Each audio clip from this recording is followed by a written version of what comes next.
ჩემი წილი სუფთა ჰაერი ამ სახელწოდების ესეების კონკურსი სკოლის მოსწავლეებისთვის გამოცხადდა. ამ დროისთვის მონაწილეობის მსურველთა ნამუშევრების მიღება მიმდინარეობს. პროექტს გარემოს დაცვითი ინფორმაციისა და განათლების ცენტრი ახორციელებს. კონკურსში მონაწილეობის მიღება შეუძლიათ მე-7, მე-12 კლასის მოსწავლეებს ხაშურის, ქარელის, გორის, კასპის, ცხეთის, წალკის, თეთრი წყაროს, დმანისის, ბოლნისის, მარნეულის, გარდაბნისა და რუსთავის მუნიციპალიტეტებიდან. როგორც მოგეხსენებათ, საქართველოში და არა მარტო საქართველოში ერთ-ერთი მწვავე გარემოს დაცვითი პრობლემა გახლავთ ჰაერის დაბინძურება.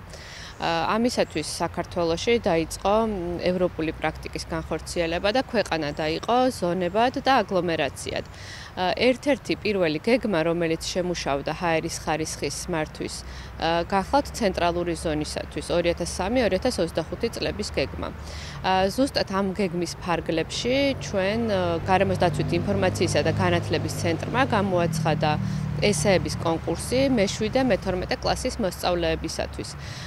კონკურსი განკუთვნილია სწორედ ამ მუნიციპალიტეტებში მცხოვრები სკოლის მოსწავლეებისთვის. დაინტერესება ძალიან საკმაოდ დიდია და ამიტომ ვაპირებთ, რომ შემდეგ თბილისის აგლომერაციის გეგმის ფარგლებშიც გამოვაცხადოთ იგივე ტიპის კონკურსი. რაც შეეხება თვითონ ნამუშევრებს, უნდა იყოს ორიგინალური. ერთ-ერთი მთავარი მოთხოვნა, რაც გვაქვს, რომ არ უნდა იყოს ხელოვნური ინტელექტის მიერ დაწერილი, ეს აუცილებლად მკაცრად შემოწმდება. გვაქვს 5 საპრიზო ადგილი.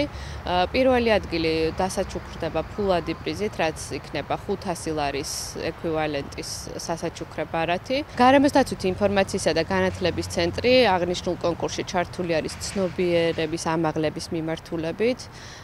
ჩვენი ცენტრის ძირითადი ფუნქციაც ეს გახლავთ და ჩვენ მიგვაჩნია, რომ განსაკუთრებით მნიშვნელოვანია ახალგაზრდებში თავიდანვე დანერგილი იყოს გარემოს დაცვითი პასუხისმგებლობა.